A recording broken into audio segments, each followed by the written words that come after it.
Tuan Yang Di-Pertua,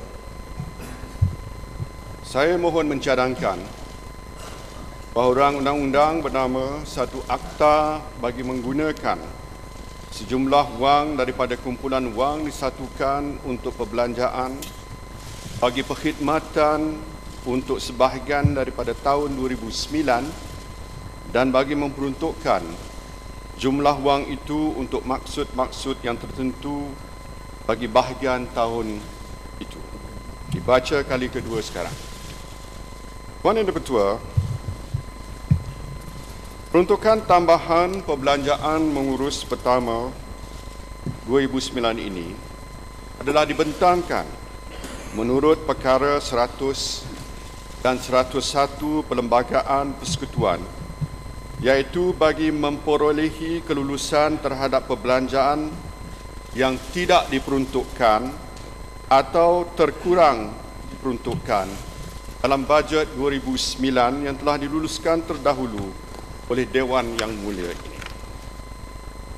Tuan Yang Di-Pertua, krisis ekonomi global semasa yang bermula daripada krisis kewangan subprima di Amerika Syarikat pada pertengahan tahun 2007 telah membawa kesan yang jauh lebih meluas dan mendalam.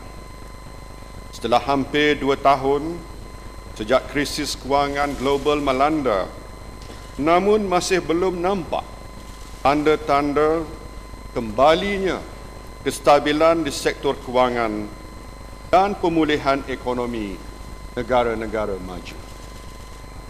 Malahan, lebih separuh daripada ekonomi utama dunia, utama Amerika Syarikat, kawasan Eropah dan Jepun, telah terjerumus ke dalam kemelesetan. Negara-negara ini telah mengalami penguncupan ekonomi yang terburuk semenjak The Great Depression pada tahun 1930-an. Walaupun negara-negara maju telah mengumumkan pakej rangsangan ekonomi yang begitu besar, melebihi $3 trilion Amerika, sejumlah besar digunakan untuk menyelamatkan institusi kewangan dan syarikat gergasi mereka, namun masih belum dapat memulihkan keyakinan para pengguna dan pelabur. Malah pengumuman terkini menunjukkan kadar pengangguran di Amerika Syarikat berada di tahap 8.1%, kadar paling tertinggi sejak tahun 1983. Perkembangan ekonomi dunia yang amat negatif ini telah mula menampakkan impaknya ke atas ekonomi negara dalam suku keempat tahun 2008. Ekspor dan pengeluaran industri negara mula merosot dan pelaburan berkurangan. Sentimen pengguna juga telah turut terjejas. Berikutan ini, luaran dalam negeri kasar, KDNK telah mencatatkan penurunan kadar yang ketara rendah sebanyak 0.1% berbanding dengan purata sebanyak 6.3% dalam tempoh 9 bulan pertama tahun 2008. Pengurangan ini disebabkan terutamanya oleh pengucupan ekspor bagi tempoh yang sama telah mengalami kejatuhan nilai sebanyak 13.4%. Kejatuhan ekspor ini telah menjejaskan pertumbuhan ekonomi, sektor ekonomi, terutamanya pembuatan yang telah mencatatkan pengucupan sebanyak 8.8%. Persekitaran ekonomi global bagi tahun 2009 dijangka lebih sukar. Amerika Syarikat yang merupakan ekonomi dan negara perdagangan terbesar di dunia dijangka mengalami pertumbuhan ekonomi negatif sebanyak 1.6%. Sementara United Kingdom negatif 2.8%, Jepun negatif 2.6%, Di rantau ini, Korea Selatan, Taiwan dan Singapura akan terus mengalami kemelesetan ekonomi, iaitu masing-masing pada negatif 2%, negatif 4% dan negatif 4.9% pada tahun ini. Malah Menteri Mentor Singapura telah membayangkan bahawa ekonomi Singapura mungkin akan menguncup negatif 10% pada tahun ini. Sungguh pun ekonomi negara China dan India dijangka mencatat pertumbuhan positif sebanyak 6.7% dan 5.1%. Namun, jangkaan pertumbuhan ini adalah pada kadar yang ketara rendah.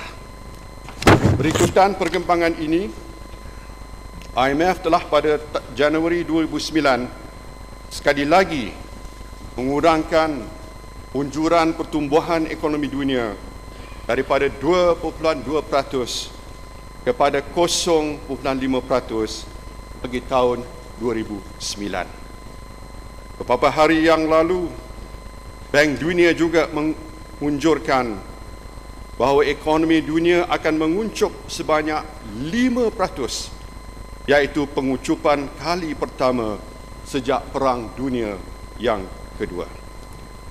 Setakat ini, usaha-usaha untuk memulihkan sektor kewangan di negara-negara maju masih belum berjaya. Oleh itu, besar kemungkinan keadaan ekonomi global akan menjadi lebih buruk sebelum keadaan ekonomi menjadi pulih. Ekonomi Malaysia telah mencapai pertumbuhan yang menggalakkan sebelum ini, kerana antaranya kita telah berjaya meningkatkan perdagangan antarabangsa. Dagangan negara mencakupi hampir 200% daripada KDNK, iaitu antara yang tertinggi di dunia. Pertumbuhan ekonomi negara juga telah dijanakan oleh aliran masuk pelaburan asing yang tinggi dan pembangunan pasaran modal yang mantap. Walau bagaimanapun, dalam keadaan kegawatan ekonomi dunia semasa, Malaysia terpaksa menerima hakikat bahawa ekonomi yang begitu terbuka akan menerima tekanan berikutan kegawatan ekonomi global melalui 4 faktor. Pertama, nilai ekspor negara dijangka berkurangan kerana permintaan dunia telah merosot dengan begitu ketara. Umpamanya, pada bulan Januari 2009, ekspor negara telah jatuh sebanyak 27.8%. Kedua, ekspor komoditi, utamanya minyak dan gas serta kelapa sawit, telah mengalami penurunan harga yang mendadak. Ketiga, berikutan kegawatan ekonomi dunia, masukan laporan asing juga akan berkurangan. FDI pada tahun ini dijangka hanya separuh, iaitu 26 bilion ringgit berbanding dengan jumlah FDI pada tahun 2008, iaitu 51 bilion ringgit. Dan keempat, kejatuhan mendadak pasaran saham global telah menyebabkan kejatuhan pasaran saham Bursa Malaysia.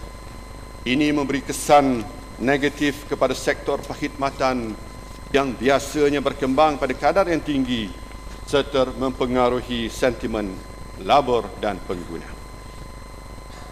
Dalam konteks senario ekonomi global yang begitu meruncing dan berasaskan 4 faktor yang telah saya jelaskan, Malaysia kini menghadapi keadaan ekonomi yang amat mencabar. Ini memerlukan kerajaan mengkaji semula unjuran pertumbuhan KDNK negara bagi tahun 2009.